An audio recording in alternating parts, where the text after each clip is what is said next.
US President Donald Trump signed an order recommending the loosening of federal regulations on marijuana, a move that could further reverse decades of tough on-weed policy.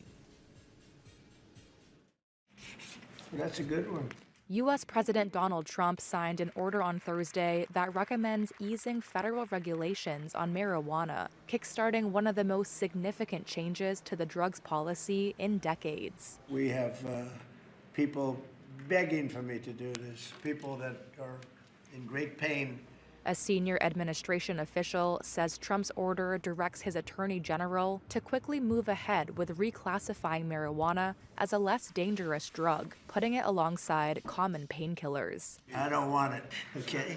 But Trump, a well-known abstainer of alcohol and drugs, says he doesn't want to use marijuana himself and emphasized a reclassification would not legalize it. It doesn't legalize marijuana in any way, shape, or form, and in no way sanctions its use as a recreational drug. It has nothing to do with it.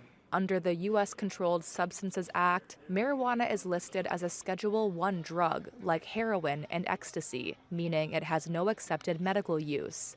In order to list it as a Schedule III drug, the Drug Enforcement Administration has to review the recommendation and will decide on the reclassification.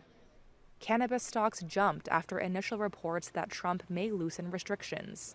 But Vanderbilt University law professor Robert Mikos says banks and investors would likely remain wary of cannabis companies, as a reclassification wouldn't resolve the conflict between state and federal law. Until you make it truly lawful under federal law to make and sell this drug, banks are going to continue to be leery of dealing with companies in this industry.